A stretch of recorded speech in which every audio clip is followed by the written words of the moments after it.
মালদায় ব্যবসায়ী সংগঠনের উদ্যোগে স্বাধীনতা দিবস উদযাপন।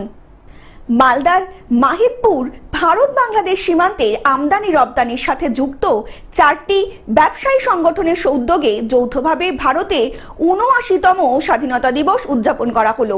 প্রথমে দেশের জাতীয় পতাকা উত্তোলন করা হলো, তারপর ভারত মাতার প্রতিকৃতিতে মাল্যদান এবং জাতীয় সঙ্গীতের মধ্যে দিয়ে স্বাধীনতা দিবস উদযাপনে সামিল হলেন সীমান্তের এলাকার ব্যবসায়ী সংগঠনের ব্যবসায়ীরা। এছাড়াও এই অনুষ্ঠানে উপস্থিত ছিলেন মালদার কাস্টম দপ্তরের আধিকারিক, পুলিশ প্রশাসনের কর্মকর্তারা এবং বিএসএফ এর অন্যান্য আধিকারিকেরাও। এছাড়াও উপস্থিত ছিলেন মাহিদপুর এক্সপোর্ট অ্যাসোসিয়েশনের সম্পাদক প্রসেনজিৎ ঘোষ। देशवासियों को, आप सभी को स्वतंत्र दिवस का हार्दिक शुभकामनाएं। 15 अगस्त हमारे लिए सिर्फ एक तारीख नहीं है, बल्कि गर्व और सम्मान का दिन है।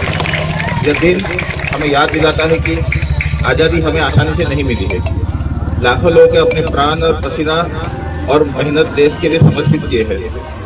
हम महात्मा गांधी, पंडित नेहरू, सरदार पटेल, नेताजी सुभाष चंद्र बोस और उन अनगिनत वीरों का त्याग, जिनके नाम शायद इतिहास के पन्नों में नहीं है, उन सभी वीरों को नमन करते हुए जिनकी कुर्बानी ने हमें ये आजादी दी है।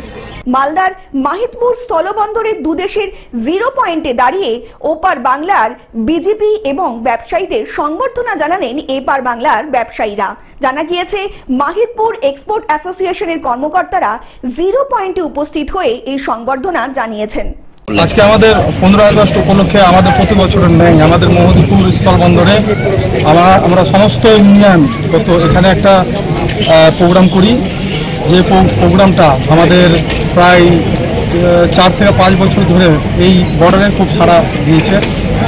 15 আগস্ট উপলক্ষে আমাদের বিভিন্ন গ্রামের লোক এবং সকলকে নিয়ে এই অনুষ্ঠান আমাদের যেহেতু বর্ডার এরিয়া, তার জন্য আমাদের এই মহীদপুরে বিশেষ চাহিদা রয়েছে এই প্রোগ্রামটা।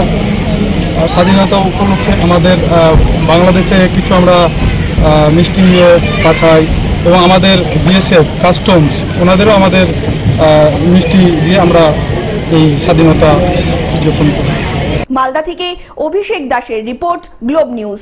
এখন থেকে গ্লোব টিভি দেখুন আপনার স্মার্টফোনেও। গুগল প্লে স্টোর অথবা অ্যাপল স্টোর থেকে ডাউনলোড করুন গ্লোব টিভি লাইভ অ্যাপ। এছাড়া জিও টিভি অ্যাপ থেকে দেখুন গ্লোব টিভি লাইভ।